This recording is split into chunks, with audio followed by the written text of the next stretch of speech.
Twese tugira amasaha 24 y'umunsi. Gusa abantu bamwe bagera ku bintu bikomeye mu buzima mu gihe abandi baguma hamwe mu myaka myinshi. Itandukaniro si impano cyangwa se amahirwe, ahubwo ni uburyo bagenzura igihe cyabo.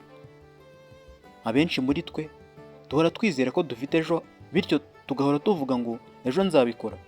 Gake gake mu buryo tutazi, dutakaza umutungo wacu ukomeye ari wo gihe. Iyi nkuru y'umusore muto wari ufite amahirwe menshi, ariko uwo muco yari afite wamwiciye ahazaza he, niyo tujya kugarukaho. Byumve kugera ku musozo, ndizera ko iri bugufashe kandi ikaguhindura. Igihe kimwe habayeho umusore muto wari ufite buri kimwe cyose umwana muto yakenera ngo abeho neza. Ababyeyi be baramukundaga cyane, abarimu be bamwizereragamo. Yari abayeho mu buzima bwiza cyane bumeze nka paradizo. Nubwo byari bimeze gutya ariko uyu musore yari afite umuco umwe mubi cyane. Yahoraga akora ibintu gake cyane, mu yandi magambo ntiyakoreraga ibintu ku gihe. Nk'iyo mama we yamubwiraga ati ugomba gusukura inzu, yariyumviraga maze akavuga ati ndaza kubikora, ndaza kuba mbikora. Iyo abarimu be bamuhaga imikoro yo mu rugo, yaratekerezaga ati haracyari igihe kinini. Iyo abanyeshuri be bagenzi be bamubwiraga ngo baze gusubiranamo amasomo, yariyumviraga maze akababwira ati nzaba mbikora ubutaha nibwo nzaboneka. Iminsi yarashize, amezi arashira, imyaka irahita indi irataha. Mu gihe abandi banyeshuri biganaga nawe bageraga ku bumenyi bwinshi ndetse bunguka ibintu byinshi cyane kandi banakora cyane kugira ngo bajye mbere, we yagumaga ahari. Nta kintu na kimwe yungukaga mu buzima bwe. Yari ameze nk'igiti cyanze gukura mu gihe ishyamba ryose kirimo irindi ryeze. Ubwo amanota ye yasohokaga ashoje amasomo y'icyiciro rusange, yasanze yaratsinzwe cyane. Iyi ntsinzwi ye yaramushenguye cyane ndetse acika intege ku rwego rukomeye cyane. Yamaze iminsi yigunze ari wenyine, yibuka amakosa yose yagiye akora mu buzima bwe. Ababyeyi be barahangayitse cyane mu gihe babonaga umwana wabo arimo kunyura mu bihe bikomeye. Umunsi umwe ubwo yari yihebye cyane, yabuze icyo akora, yavuye iwabo maze agenda hafi y'ishyamba. Yicaye ku nkombe y'umugezi, mu kanya gato yabonye umwotsi uri hafi ye. N'ubwoba bwinshi cyane yahise yegera aho uwo mwotsi urimo guturuka ngo arebe ikintu kiriyo. Ahageze yahasanze umumonaki ahicaye arimo kwitekerezaho ndetse anatetse.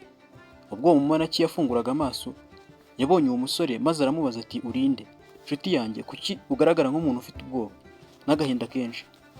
Umuhungu yamubwiye inkuru ye yose y'ubuzima bwe, uko yagiye yanga gukorera ibintu ku gihe ndetse akanga kubikorera ku gihe bikamuviramo gutsindwa.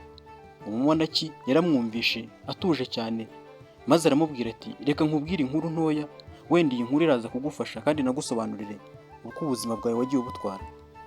Maze uwo mumonaki amubwira iyo nkuru ati kera cyane hari umurobyi w'umukene. Buri gitondo mbere y'uko izuba riva yajyaga ku mugezi agiye kuroba. Ibi byari bimeze nk'umuco kuri we mu myaka myinshi.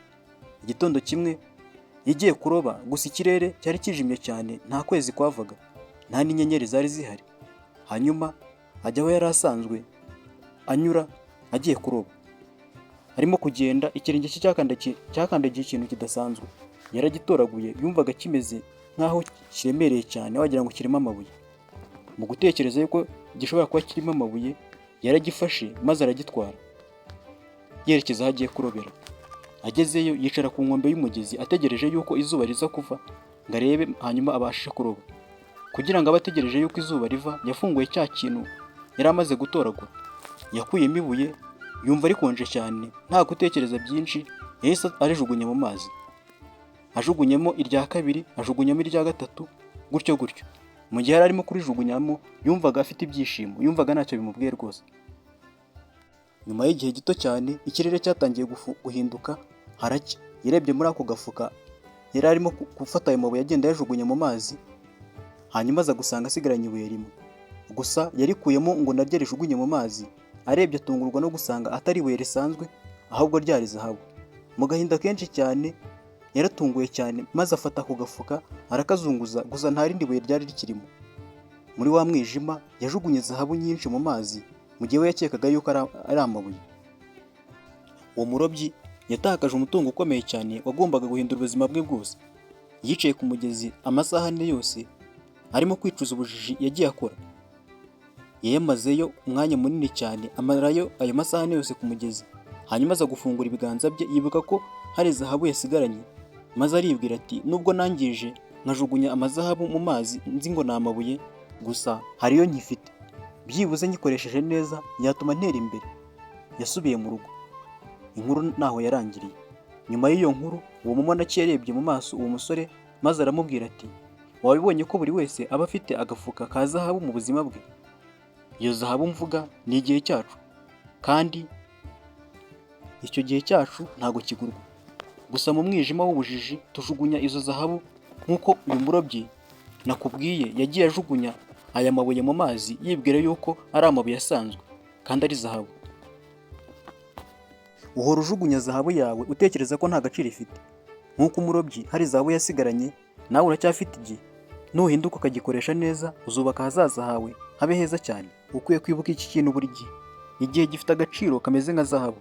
Nimba waracyangije ahahise hawe, uyu munsi hari amahirwe yo kuba wahinduka ukagikoresha neza. Dukwiye kwibuka yuko igihe cyagiye kitagaruka.